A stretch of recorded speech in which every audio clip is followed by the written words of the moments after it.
Yes, people, welcome back to another stream. Hope you're all having a very good evening. We're going to have a quick news roundup, a quick conversation on the few pieces of news that came out regarding Manchester City today. Talking about Ruben Dias, talking about John Stones, the time frame he's expected to be out for, and of course talking about Ruben Dias, who is back in training today. And then we're going to talk a bit about the new Argentinian apparent wonder kid, Echeverri or Echeverri. I'm going to figure out how to pronounce his name properly. But listen, please, there's 40 of you in the building right now. Smash a like on this stream. Subscribe to the channel if you're new. We've got Joe here with me. I know there's Premier League on in about 15 minutes time. Tottenham are playing, but we wanted to come on and have a quick conversation about these pieces of news. Do get all of your thoughts in the comment section, and we'll have a bit of a chat. I want to see what you guys have to say. We'll start with Ruben Dias because it's not anything major. It's just that he trained as normal today with the Manchester City first team. Joe, he was out with illness, which I'm relieved to hear. We knew that yesterday, just before the game. We knew he was out with illness, but I'm relieved to hear he has no long-term issue. He won't miss anything major. He should be back in the squad at least for Sheffield United at home. And me and you said this last night with Jordan on the review stream, that getting Ruben Dias back into full fitness, being a marshal in the defense and getting that defensive solidity, it's so important. He is the key cog, in my opinion, into getting that defensive solidity back, because it's a bit lackluster at times. It's a bit here and there. It's a bit all over the place. But we need Dias, and we need Dias at his best. Yeah, but I also said yesterday, it doesn't fix all the problems, because you've still got, the Stones injury, which means that, Walker or Akanji are going to have to try and play miracles. But it does help. Obviously, it does help having him back because he's a leader at the back. He's just an out-and-out defender. And you said he'd be back in the squad at least. I think he'd be back in the 11, to be honest, considering, Stones is injured. I think he goes straight back in. Yeah. Yeah, I think he goes straight back in, unless he goes with Ake and Akanji and puts Vardio back in. I don't know, but I imagine Diaz would go straight back in. I do. Even with his poor form, because he hasn't been great this season, has he? No, he hasn't been great, but I imagine he'd still go straight back in, because maybe he's... I mean, I kind of view him as a player you kind of have to play into form a little bit, because I think once he gets going, he gets going. Ruben Dias thrives off playing with the same partnerships all the time. I think it has affected Ruben Dias not having the same people around him, because, like I said, he's a leader, he's a general. And if you're a general or leader, you want to know your team. You want to know your troops that you're going to war with every weekend, to use that for reference. So I think if we could get some consistency in selection, it would probably fast track Ruben Dias getting back to his beautiful best, as we're all hoping to see. Sai, I am going to be at the game. I'm at the Sheffield United game on Saturday. I'm not sitting in my usual seat, so you'll have to keep an eye out on the vlog I do on Saturday afternoon for our game against Sheffield United. But I'll be there. If any of you see me at the game, do come up and say hello. So yeah, Ruben Dias is back. That's huge for us, and I hope him having this little period off, because he didn't play one of the games in Saudi. It might help him. And he is a big moments player. He's a big game player, and we're expecting and hoping that he'll click into gear for the really important stage of the season, which we're starting to work our way into. Now, the next piece comes from Jack Gaughan, who is tier 0. Obviously, Jack Gaughan, one of, if not the most trusted Manchester City source out there. He says Man City are likely to resist the urge to lodge a complaint with PGMOL following the delayed offside call that led to John Stones' injury against Everton. Do you think that this is a good decision for Man City? Would you lodge a complaint if you are the Manchester City hierarchy? Because look, John Stones, we're going to get into the length of his injury and how long he's expected to be out for. He doesn't get that injury if the flag goes up. He doesn't get that injury if the current rules aren't in place. Yeah, but I think it's fruitless trying to complain because the only answer you're going to get back is, well, that's just procedure. That's standard procedure. You know that's going to happen. They're not going to put the flag up straight away just in case he is onside, and then they can check it with VAR. That's the new rules, isn't it? That, this is another VAR issue that it's finally caught up with us, where they're told to keep the flag down until the phase of play is over. And, luckily enough, we haven't been caught out by it yet, but now we have. And it just feels like a real kick in the teeth because he's only just come back from an injury already. So, I wouldn't complain either. I wouldn't waste my time with it because I know the answer we're going to get back is, well, that is the procedure. You're not going to gain anything from it. I think it's a bit pointless. I think Mr. Rollup 10 here says he would have got hurt anyway, regardless. I mean, you can't really make that suggestion because you don't know. It's just as Joe says, it's a massive rubbing of salt in the wound, kick in the teeth because of the current Premier League rules or the current football rules, which is that the flag gets delayed. It doesn't have to be put up as soon as the offside is noticed by the linesman. So I suppose it's ifs, buts, and maybes, but it's just frustrating because it's John Stones. Do you know what I'm saying? It's John Stones. It's not Sergio Gomez, with all due respect. It's not Calvin Phillips, with all due respect. It's a player who has been integral for our successes, is integral to our future success, and he suffered with injuries a lot this season. I felt that this was going to be John Stones. He's back. You know what I'm saying? We're going to have John Stones for a good long period of time, and everything's falling into place. He's got another injury, and Jack Gaughan goes on to talk about the length of the injury.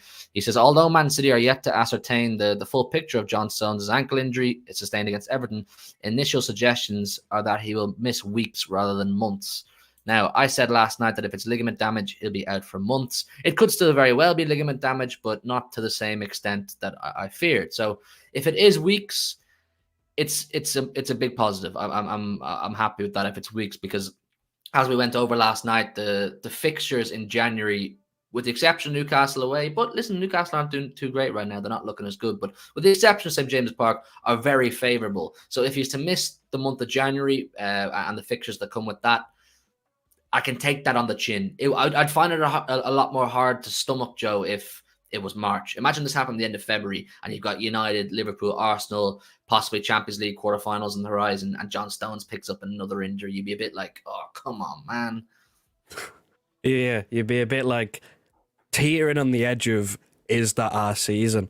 Like, that's how big the injury is. If it happens at the end of the season where that's his season over, that could change the entire season. That could end it right there, because we know from watching the last few weeks that the alternatives that Pep Guardiola decides to go with are not great. I still think that the replacement I would go with, and that I know Pep's not going to choose because he hasn't done it, is Rico Lewis is the most natural replacement in that role. He's the only. I think he's the only player in the squad, Rico Lewis, who can do that same role. It's from a different position. It would be from a fullback position, but Akanji can't do it. I don't want to. I'm sick and tired of seeing Walker bomb up the right wing. It does my nut in. It really does my head in every time I see it. And it's them long shots as well, man. They kill me. But the other options, they're not great. I mean, Sergio Gomez, he can do the in possession bit, but as a defender, he's completely hopeless. So yeah, for me, Rico Lewis is he's the player that I would pick second for that role. I think he's the most natural replacement, but I don't think, given Kyle Walker starting every week as the captain, I don't think he's going to do it. I think we're just going to have to thug it out with Akanji and just see what happens. See, my thing is, if you can't have John Stones doing that role, change the formation, change the setup. I wouldn't shoehorn anybody in there. I'd go back to something else or revert to something else, because I don't think there's. I think you're trying to put what is the phrase or the saying? You're trying to peg squares into round holes or something like that. Square pegs in round holes. Yeah, square pegs and round holes. Akanji can't do it like John Stones. I think Akanji's a decent footballer. I think he has his moments, but he can't do it like John Stones. That's just fact. He doesn't have that relationship with Rodri or the attacking midfielders to the level that John Stones does. The understanding. I think Rico can, but the point Czech here makes is it's quite relevant, particularly in the Premier League, which is a bit lightweight. You need to be a physical presence to do the John Stones role. You need to be combative. You need to know how to handle yourself on the pitch, and that's something Rico. He will get over time. He'll get over time, but I'm not sure it's something I'll go with a title race or in a title race. So if you're saying you go with Rico, what does your defense look like? Diaz, Ake, Rico, Kanji? Probably, yeah, but that for me, that's ideal. But for me as well, I know that it is not going to be that. There is no world in which Kyle Walker does not play if it's like a game that we need to win. At the moment, at least, anyway, there's no world in which he doesn't start. He's one of the first names on the team sheet. I think for the wrong reasons. Like, personally, I think the players, we've got other players in the squad who suit the system better. Like, if we're being real, Kyle Walker, he takes too long on the ball. He's not very progressive with his passing. He's very specific in what he's good at. Like, he's good if you've got a Vinicius or an Mbappe. Like, that's fine, but it was Everton. He was playing against Dwight McNeil. We don't need Kyle Walker for Dwight McNeil. You know what I mean? Like, I know he's not going to be dropped, but I do think that we'd play better without him. But yeah, for me, Rico Lewis is the most natural replacement. But I do understand as well, like, against Fluminense, I think he struggled with the physical side of it. Against Aston Villa, remember when he was thrown in against Aston Villa? He had no hope in hell against that midfield. He was a little boy. He was little broad in that game. He was.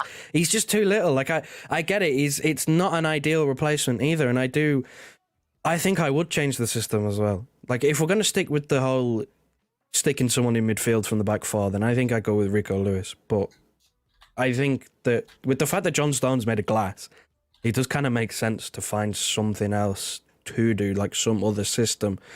Especially, I mean, it gives us a plan B as well. Like, we can't become predictable. Would you dip into the transfer market for, say, a backup to Rodri, but can also maybe do a John Stones type role? The one that comes to mind for me, who's Premier League proven and I reckon could do a job for us, it's Palhinha at Fulham. I think he's a cracking player, and I think he has the capability to step up. Is it something, especially with the anticipated exit of Calvin Phillips, that you would view as good business or worth looking into in January?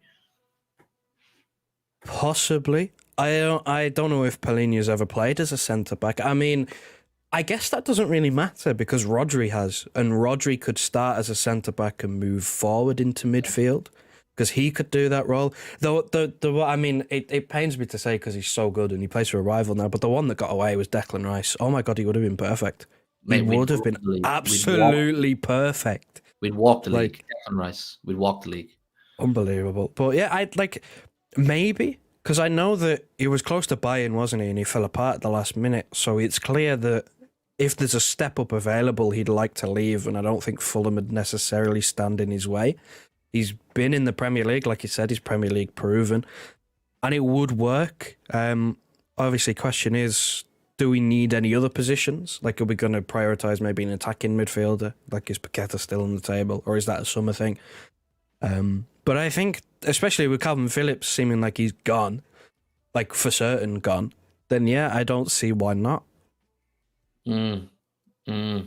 It's a tough one because January business is so hard to do anyway. City are always reluctant to do January business as it is. But even if they did decide, okay, we're going to go out and we're going to splash X and Y amount of money, it's difficult to pull these deals off. Because say we said, right, we want an attacking midfielder. We want one that's going to come in and do a good job for us now. He's guaranteed impact now.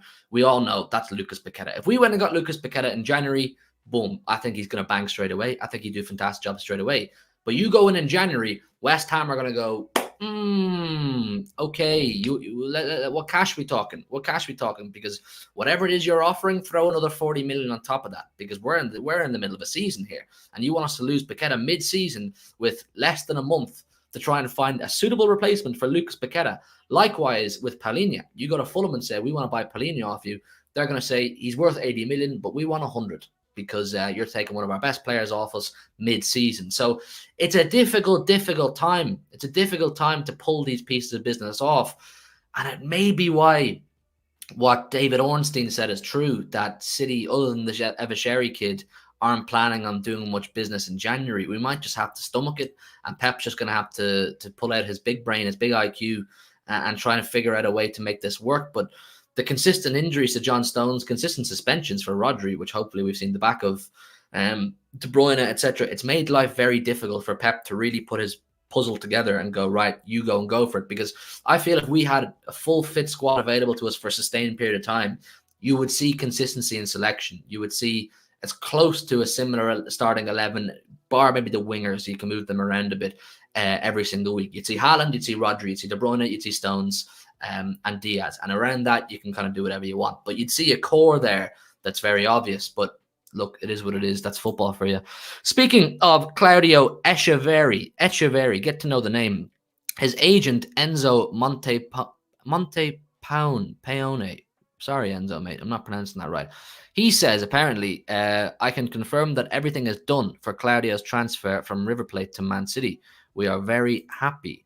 So it sounds like from his agent, I don't know, is there a here we go yet from Fabrizio? I can have a look.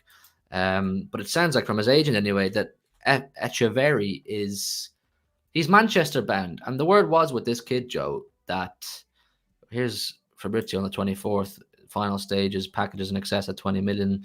The word is that this kid he's a superstar in the making, an absolute superstar in the making. Now, I don't like to get too gassed with these things because how often do we hear about the next Messi? How often do we hear about the next superstar? How often do we hear about the next generational talent? These kind of phrases get thrown around too often. But like I said, he had interest from Barca, interest from Real Madrid, interest from other big clubs around Europe, and he's turned them down because he wants to come to Manchester City. He wants to come in and chance his arm at Pep Guardiola's squad. Are you excited? Is this something chat get involved too? Does this name coming to our club get your juices going?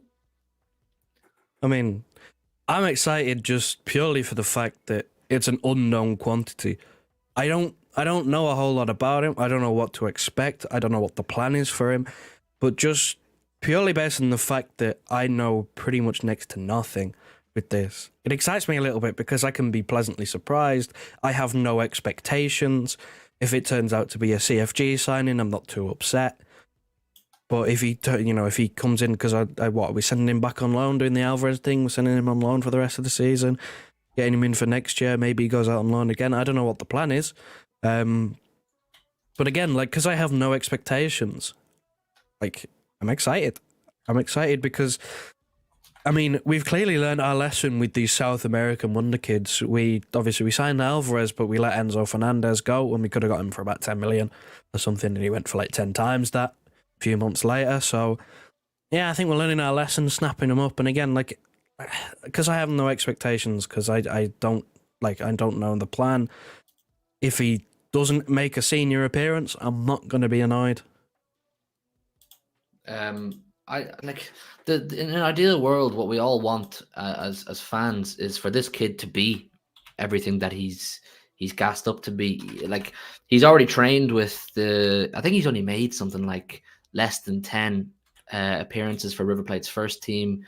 I'm trying to find some more news on him here, by the way, but I think he's only made something like 10 appearances or less than for River Plate's first team, but he has trained with the Argentina first team. So he's trained with Messi, he's trained with Alvarez and so on and so forth. But you don't get to do that at 17 in Argentina if you aren't something special. Do you know what I'm saying? You don't get to train in that World Cup winning team unless you do have something special. And the Argentinian public, the football fans, crazy football country, they label him the next Messi. And as I said, I don't know, was it last night or another stream, but they've had lots of wonder kids come through their ranks. They've had Dybalas, they've had Di Marias when they were young. They've had Alvarez, even is young, and he wasn't getting this level of praise.